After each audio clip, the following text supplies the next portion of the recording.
미랄 특세 두 번째 날입니다. 두 번째 날에 참석하신 여러분들을 환영하고 축복합니다. 옆 사람하고도 인사 한번 나누시기 바랍니다. 만나서 반갑습니다. 은혜 많이 받읍시다.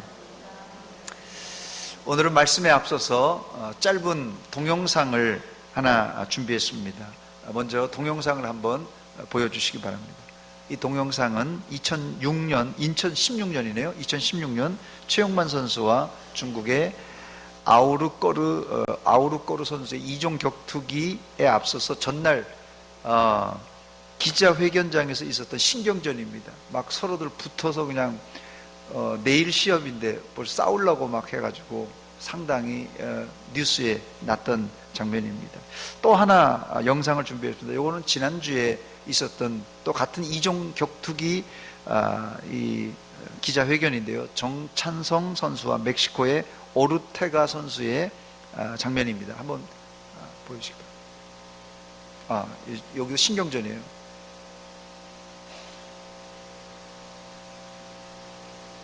이게 지금 화면을 좀 잘 안 나왔는데, 저 오르테가 선수가 서로들 저때는 신경전이고 눈싸움하고 앉으려고 하는데 막 주저주저 하더니 하트를 하니까 그 단단한 이 정찬성 선수가 한 방에 그냥 그 하트 한 방에 넘어지는 장면입니다. 아직 새벽이라서 얼떨떨 하시네. 예, 경기에서 힘으로 상대를 제압하는 것도 중요하지만 평상시에 저런 아주 단단한 선수를 쓰러뜨릴 수 있는 방법은 하트 한 방으로 이제 보낼 수 있는 기술이 정말 대단한 기술입니다, 여러분. 저는 이종 격투기를 싫어해서 이런 경기는 사실 권투와 함께 사라졌으면 좋겠습니다. 너무나도 좀 잔인해요. 아무리 스포츠지만 잔인한 경기입니다.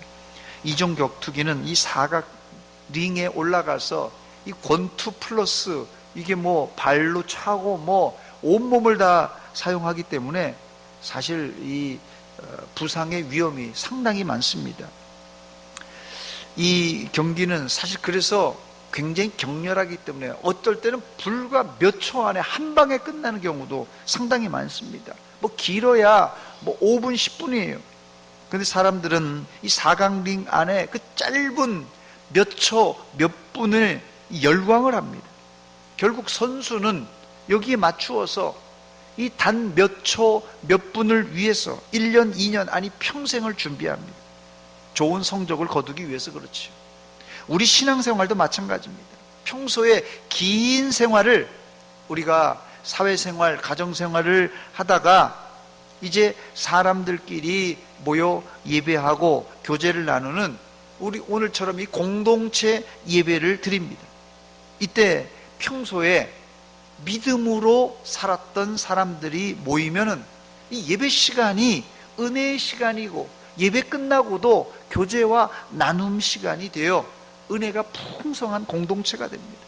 근데 평소에 사회에서 가정에서 제대로 삶을 살지 못하는 사람들은 예배당에 와서도 교회에 와서도 꼭 무리를 일으키거나 문제를 일으킵니다.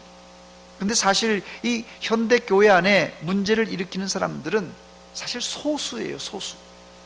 대부분의 사람들은 노출을 꺼리고 더 심하면 이 가면을 쓰고 가식과 외식으로 자기를 감추기 때문에 평소에 이 사람이 어떻게 생활했는지 우리가 분간할 수가 없어요. 여기서 우리는 사람들을 세 가지 종류로 나눌 수 있는데, 첫째는 평소 믿음 생활을 잘 하는 사람, 또 교회 와서도 이제 교회 공동체 안에서도 믿음의 본을 보일 수 있는 사람, 이런 사람들이 있고, 둘째는 평소 생활은 사회나 가정에서 개떡같이 하는데 교회 공동체에 와서는 딱 가면을 쓰고 아주 그럴싸하게 행동하는 사람, 이런 사람이 있을 수 있어요. 또 세 번째는 뭐 평소 사회에서도 그냥 개떡같이 살다가 교회 와서도 꼭 무리를 일으키고 어려움을 주는 사람이 있습니다. 이 세 가지 종류 중에 여러분들은 어느 유형에 속합니까? 첫 번째 유형의 사람이 많아야 교회가 평안하고 교회가 지속적으로 부흥하는 법입니다. 그런데 사실상 현대교회 안에 이 두 번째 사람의 유형, 그 사회생활은 그냥 뭐 여러 가지로 그냥 무리를 일으키면서 교회에 와서는 가면을 쓰고 아주 그럴듯하게 생활하는 사람이 많다는 것입니다. 이런 사람이 많은 교회는 뭐 큰 부흥이 일어날 수가 없겠죠.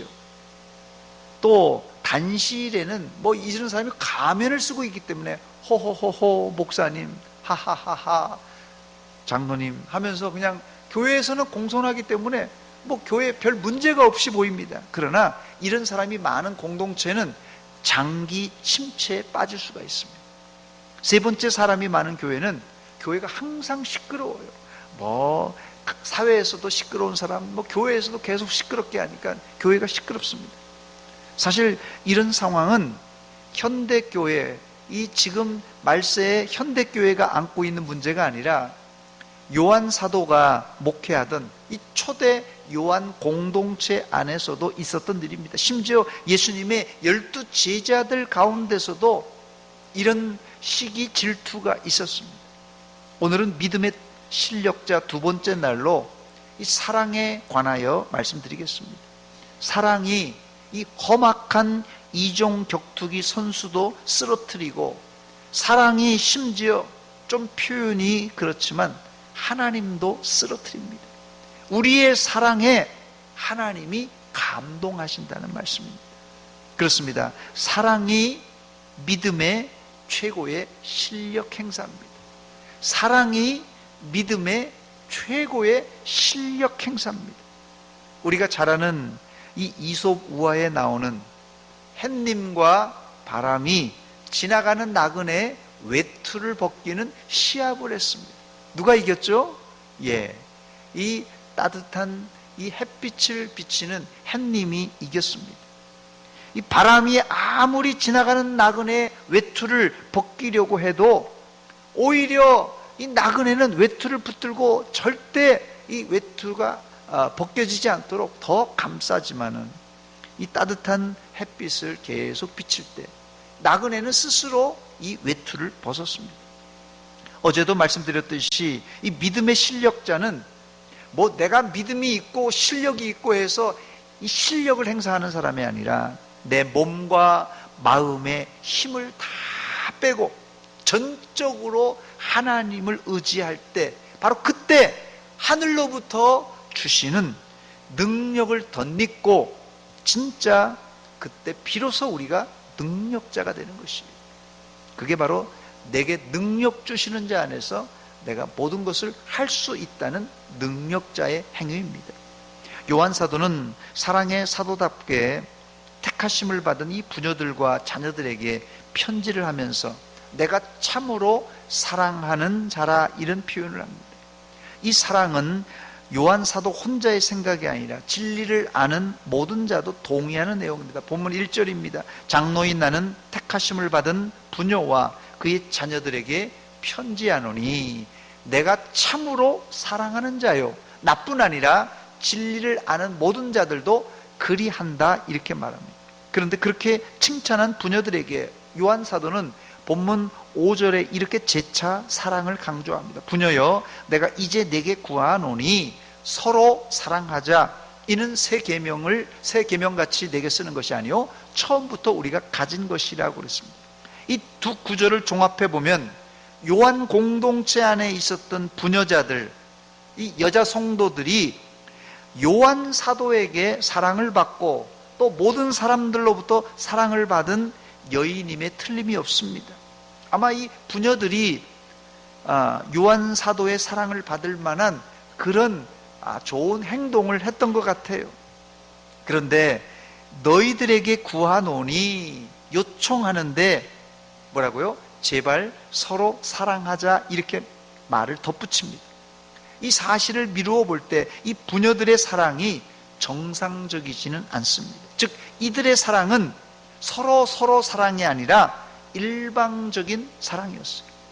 사춘기 때 누구나 이 짝사랑이라는 것을 합니다. 여러분 짝사랑 해보셨습니까? 짝사랑. 뭐 어린 학생들이 선생님, 뭐 총각 선생님, 뭐 처녀 선생님, 뭐 선생님을 짝사랑하기도 하고, 또 연예인들, TV에 나오는 연예인들을 짝사랑하기도 하고, 이성들을 짝사랑합니다. 이 짝사랑이 순수하긴 해도 이 짝사랑이 굳어버리면은 일방적인 사랑이 돼요. 상대방과 상관없는. 즉, 나는 짝사랑하니까 어떤 사람에게 잘해주고 싶고, 내 짝사랑하니까 뭘 먹을 것도 갖다 주고 싶고 친절을 베푸는데, 상대방은 전혀 내 마음을 알아주지 않는 경우가 있습니다. 그런데 이런 것이 계속 반복되면은, 요즘은 이런 행동을 뭐라고 부르는 줄 아십니까? 스토커라고 그래요. 스토커. 들어보셨어요? 법적으로도 제재를 받는다고 해요. 일방적으로 막 이 스토커가 되면. 설마 교회 공동체 안에 이런 사람은 없겠지만 이런 사람들이 세상에 많다는 것입니다. 한마디로 잘못된 사랑의 행태입니다. 그래서 이 사랑의 사도인 요한은 특별히 부녀자들에게 일방적인 사랑하지 말고 서로 사랑할 것을 당부하고 있습니다. 사실 이 서로 사랑은 요한 사도가 만들어낸 말이 아니라 예수님께서 제자들에게 하신 말씀입니다. 서로 사랑은 요한복음에만 예수님께서 4번이나 반복해서 말씀하셨는데, 제자들에게 예수님은 이 요한복음 13장에 서로 사랑하자 2번, 또 15장에 서로 사랑하자 2번, 이렇게 4번씩이나 반복해서 말씀하셨어요. 제자들에게.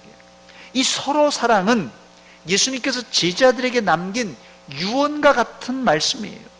그래서 이 요한 사도도 5절에 부녀여 내가 이제 내게 구하노니 서로 사랑하자, 새 계명같이 내게 쓰는 것이 아니요 처음부터 우리가 가진 것이라고 그랬어요. 서로 사랑을 강조한 이 예수님과 요한 사도가 처한 상황이 중요한데, 예수님이 서로 사랑을 강조한 때가 언제인 줄 아십니까?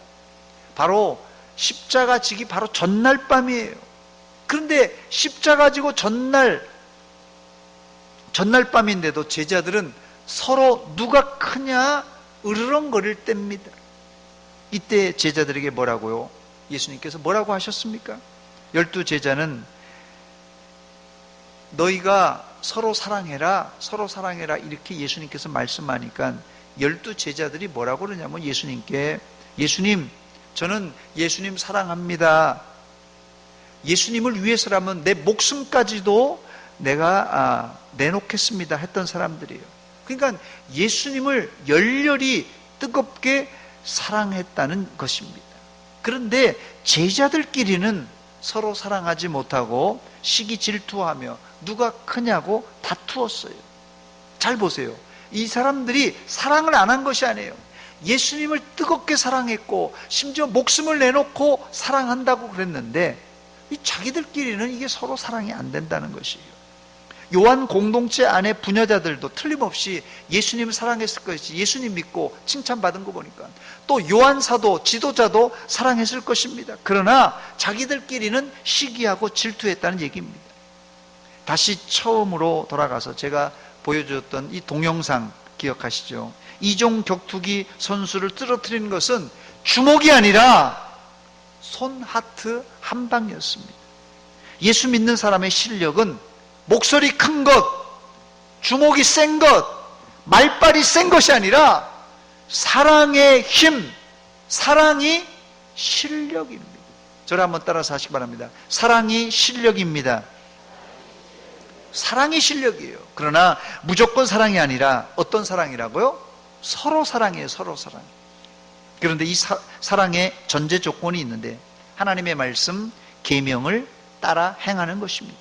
본문 6절입니다. 또 사랑은 이것이니 우리가 그 계명을 따라 행하는 것이요 계명은 이것이니 너희가 처음부터 들은 바와 같이 그 가운데서 행하라 하심이라 그랬습니다.